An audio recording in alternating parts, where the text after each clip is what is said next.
Ketika Qin Yichan melihat Fatih begitu bersemangat, dia segera mengangkat tangannya untuk menutupi mulut Fatih. Oke, kamu bisa diam. Aku tahu apa yang terjadi. Melihat Fatih mengungkapkan keinginan yang begitu kuat, Qin Yichan langsung menyela kata-kata Fatih.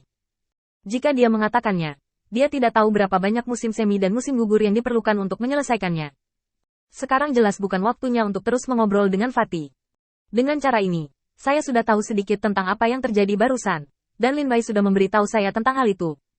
Anda melakukan pekerjaan dengan baik kali ini.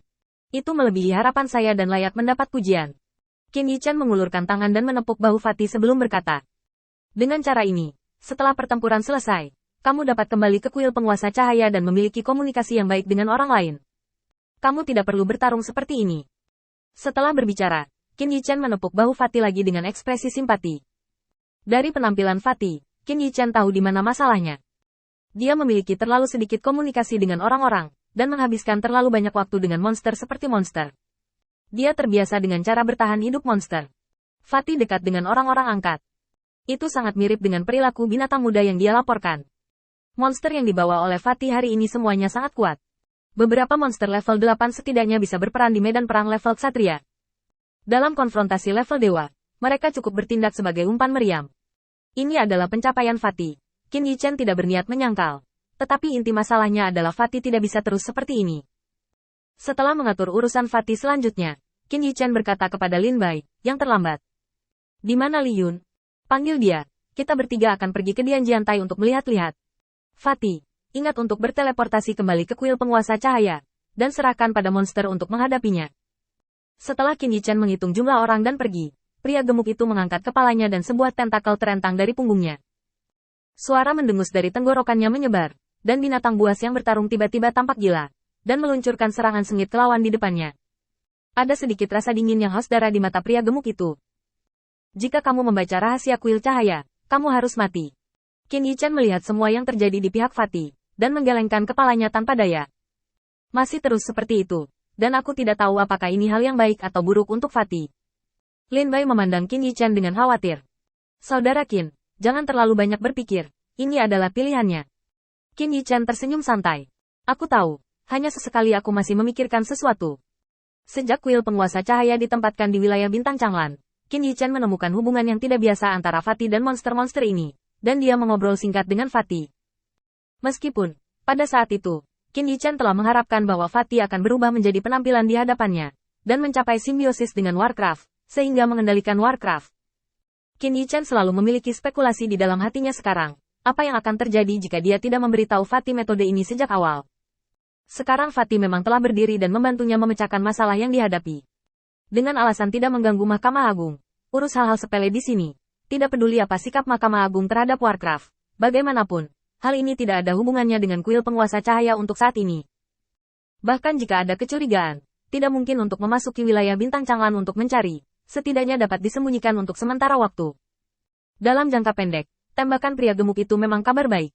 Namun dalam jangka panjang, Fatih tidak bisa lagi kembali ke jati dirinya sebagai manusia. Mengingat tingkat buronan Warcraft di Olympus, begitu situasi Fatih ditemukan, dia akan dicari oleh semua dewa utama. Pada saat itu, bahkan Qin Yichan tidak bisa menahannya. Dapat dikatakan bahwa situasi masa depan pria gemuk itu akan sangat memalukan, dan ada banyak bahaya. Setelah mengetuk kepalanya, Qin Yichan tidak bisa memikirkan bagaimana menangani hal-hal tentang Fatih untuk sementara waktu, jadi dia harus menyerah untuk saat ini. Mari kita bicarakan nanti. Qin Yichan meningkatkan kecepatannya. Ingin berani melihat seperti apa pertempuran sengit antara Mahkamah Agung dan kota pemurnian Beiyun sebelum pertempuran di Poin Jiang Tai berakhir. Pada saat Qin Yichan tiba di platform Dianjiang, pertempuran sudah berakhir. Dari bisikan para prajurit itu, Qin Yichan mengetahui proses pertempuran ini di Mahkamah Agung.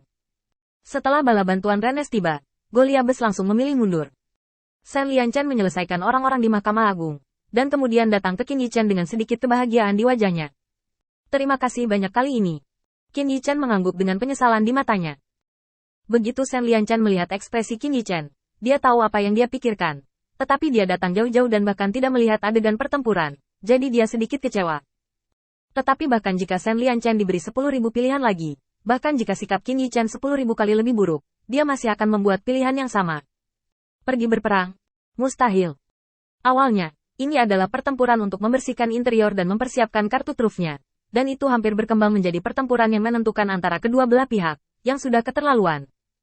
Jika pertempuran yang menentukan dimulai tanpa persiapan yang memadai, Shen Lianchen akan memiliki 10.000 ketidaksepakatan. Karena dia kota pemurnian Beiyun sekarang bertarung melawan Mahkamah Agung, hanya ada kemungkinan kekalahan. Satu-satunya perbedaan adalah lamanya waktu. Melihat sekeliling, Qin Yichen memutar ulang medan perang di benaknya, dan menemukan bahwa ini adalah pertempuran ofensif dan defensif yang membosankan, dan tidak ada nilai untuk eksplorasi, kata Qin Yichen. Karena tidak ada yang bisa dilakukan di sini, maka saya akan kembali ke Lin Floating City dulu. Jika ada perang, Anda dapat mengirim seseorang untuk memberitahu saya. Dengan mengatakan itu, Qin Yichen hendak pergi, dan Shen Lianchen dengan cepat mengulurkan tangan dan menarik Qin Yichen. Jangan seperti ini, kamu sudah datang ke sini, kenapa kamu tidak pergi ke Liancheng bersamaku dan duduk? Kamu juga bertanggung jawab atas pertempuran ini, tapi jangan beri aku wajah kecil seperti itu. Qin Yichen menatap kosong. Kamu pikir cantik, aku akan pergi dulu. Setelah itu, Qin Yichen dengan tegas mengaktifkan kemampuan teleportasi, dan orang itu menghilang tanpa jejak. Shen Lianchen menatap kosong ke arah Qin Yichen pergi, dan setelah ragu-ragu selama setengah detik, dia tiba-tiba berbalik untuk melihat Lin Bai. Bersenandung. Sebuah dengungan diikuti oleh teleportasi terdengar. Hei ini. Shen Lianchen menggelengkan kepalanya tanpa daya. Ini berarti dapat mengirimkan kapan saja, di mana saja benar-benar membuat iri. Zeluoyadi melangkah maju dengan ekspresi bingung di wajahnya. Tuan Kota Tuan, kemana Tuan Cahaya pergi? Saya baru saja melihat mereka di sini. Shen Lianchen menggelengkan kepalanya tanpa daya. Ayo pergi, tetapi dengan undanganku, dia pasti sudah melihat petunjuknya, dan masuk akal untuk pergi. Bahkan jika saya diganti, saya tidak akan setuju untuk tinggal. Semakin cepat Anda pergi, semakin baik. Namun, karena Anda semua sudah pergi, jangan salahkan saya karena tidak menunjukkan kartu saya.